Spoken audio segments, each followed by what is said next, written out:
पोखरन से यहाँ तशरीफ लाए हैं हम लोगों की मोहब्बत की बुनियाद पे।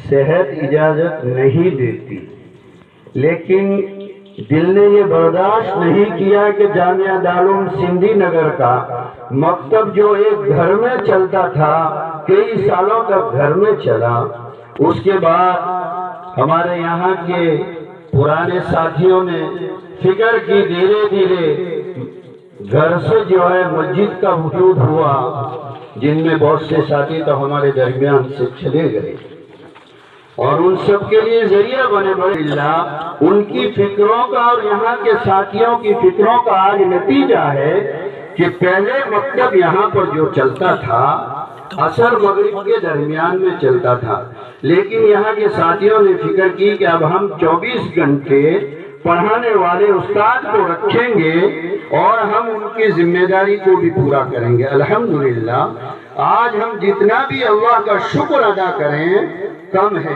कि अल्लाह ने आज हमको ये मौका दिलाया कि छोटे छोटे मासूम बच्चे किस अंदाज से हमारे सामने प्रोग्राम पेश कर रहे हैं।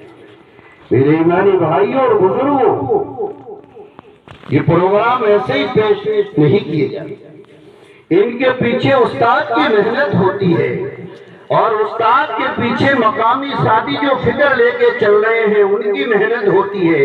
जैसे हमारी मारवाड़ी एक कहावत है कि ताली दोनों हाथ से बजती है, एक हाथ से नहीं बजती। दुआ फरमाए अल्लाह ताला इस मकसद को खास तौर से बुरी नजर से हिफाजत फरमाए। अल्हम्दुलिल्लाह थोड़े वक्त के अंदर, ये दूसरा साल है मौलवी हारून को, लेकिन अल्हम्दुलिल्लाह बड़ी बेहतरीन मेहनत है। अल्लाह ताला मजीद मेहनत की तौफीक अता फरमाए। और इन जो मासूम बच्चों ने जो प्रोग्राम पेश किया है, ये सारी नसीहतें माशरे के अंदर जो बिगाड़ है वो कह दी है। जरूरत नहीं है, जरूरत महसूस नहीं होती, हर मौजू पे इन बच्चों ने प्रोग्राम पेश किया। अल्हम्दुलिल्लाह अमल की जरूरत है, अमल से जिंदगी बनेगी, बातों से बातें वजूद में आएगी और अमल से जिंदगी बनेगी। असल मकसद है काम। बातें हमने बहुत कर ली, अल्लाह हमारी हिफाजत फरमाए। इस वक्त